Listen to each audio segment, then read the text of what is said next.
About a year ago, I was just like most of you. I didn't have a credit card and I didn't see why it was so important that I needed one. Well, I recently decided that it's about time that I build my credit somehow, and I decided to get a credit card. I decided to build my credit by sharing a credit card with my husband because it was the easiest option for me. Today I'm going to go over credit card importance, different types of credit cards, and how to avoid credit card debt. Now, to start with importance. First of all, credit cards are a very, very easy way to pay. Very convenient and secure form of payment. Nowadays, most banks do all of their banking electronically. Most people don't carry cash anymore. I know I don't carry cash. Our bank is actually 100% online. They do not have a physical location, so it makes it really hard for us to get cash. But that's fine because we don't really use it. So, they're also very, very good for the economy. According to budgeting.thenest.com, credit cards play an important role in the cycle of increased consumption and production by offering merchants a guaranteed method of payment and providing consumers a way to bridge the gap between paychecks in case of emergencies. Now, you're probably wondering what types of emergencies I'm talking about. This could be medical bills, this could be car problems, and this could be even taking your animal to the vet. All of these would constitute as an emergency. They're unplanned events. So a credit card would come in handy for any of these problems.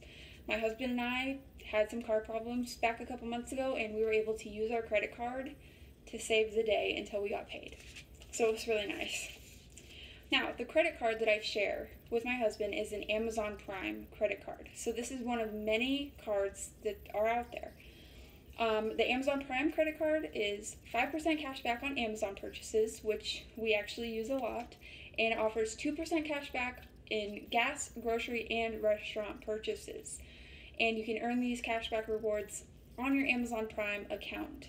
That's how at least we get them back. Another type of card is a Target Red card. So this is an example of some sort of store credit card.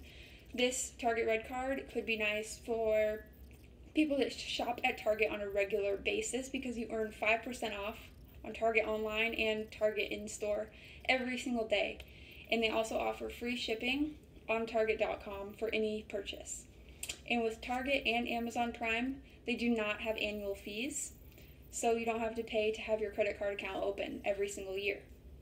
Another type of card is an airline credit card. Airline credit cards are nice for those frequent flyers because you can earn airline miles and different rewards through your airline company. So there are several airline credit cards through American, United, Delta, just whichever airline there is that you would prefer. You could probably get a credit card through them and earn miles. You could earn enough miles to even get a round trip to Hawaii or California, wherever you want to go. It's pretty cool. There are other credit cards that are specifically used for gas and grocery store purchases. Now, these credit cards earn you anywhere from 3 to 5% cash back with your gas and grocery store purchases. It just depends on what kind of card you get. And with this, there are many banking options. If you bank with Bank of America, I'm sure they would have a gas and grocery store card for you. And the last type of card that I'm going to go over is probably the most relatable to all of us because we're all college students and we could all use this student account credit card.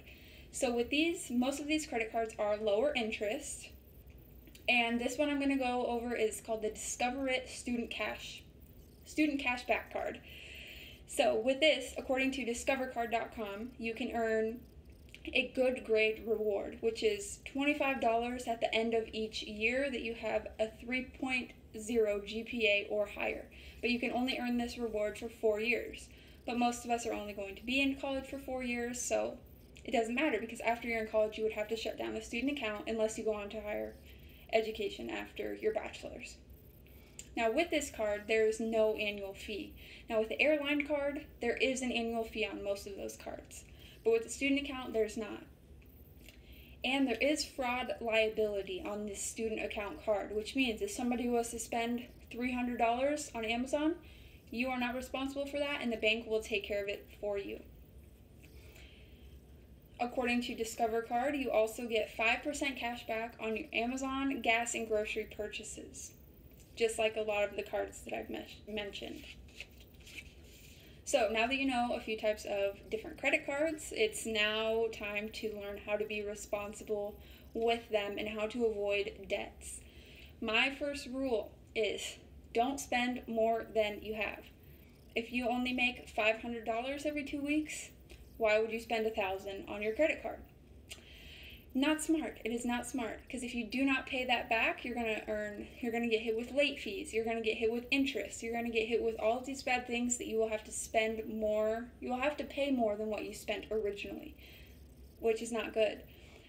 And you could get easily caught in the minimum payment trap, as I like to call it.